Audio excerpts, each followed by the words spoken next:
tentang peran ilmuwan Muslim di era modern.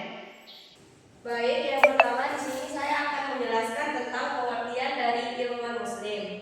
Nah, ilmuwan Muslim itu adalah tokoh-tokoh Muslim yang berkontribusi besar dalam mengembangkan ilmu pengetahuan yang berlandaskan nilai-nilai Islam. Nah, adapun ciri utama dari ilmu Muslim itu, yang pertama yaitu berlandaskan Al-Quran dan hadis, di mana ilmu yang ia kembangkan itu tidak bertentangan dengan Al-Quran dan hadis serta dengan ajaran-ajaran Islam. Yang kedua yaitu menggunakan akal dan observasi, di mana ilmu yang dia kembangkan atau informasi yang dia terima itu melalui logika dan pemikiran. Selanjutnya juga melakukan penelitian. Dan yang terakhir itu mengembangkan ilmu untuk kemaslahatan umat, di mana ilmu yang mereka kembangkan itu bertujuan agar bermanfaat bagi banyak orang.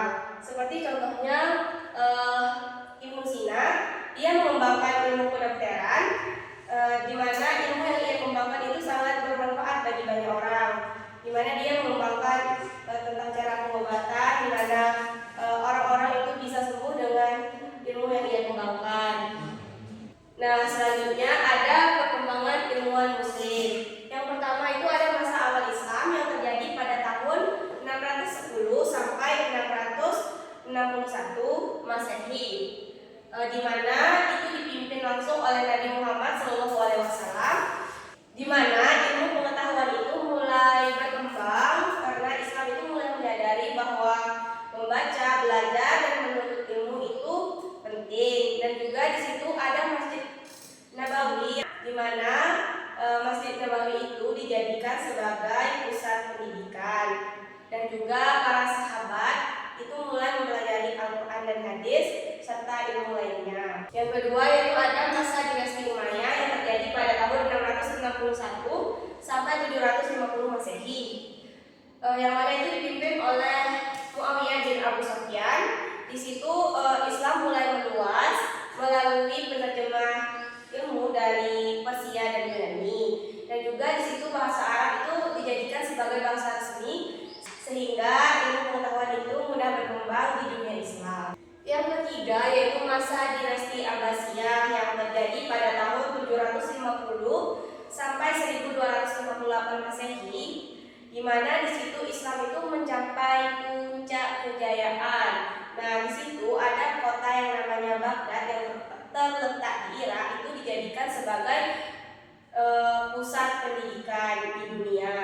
Nah, di situ juga ilmuwan Muslim itu mulai berkembang di bidang matematika, kedokteran, dan juga astronomi. Nah, selanjutnya ada masa kemunduran.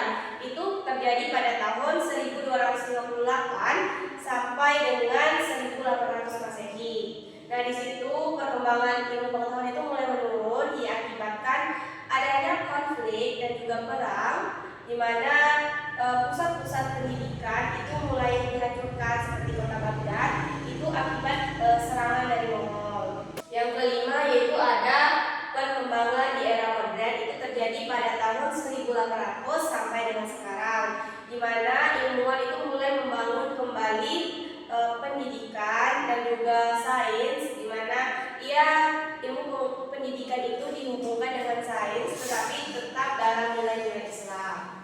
Baik, selanjutnya ada peran ilmuwan Muslim. Yang pertama yaitu mengembangkan ilmu pengetahuan.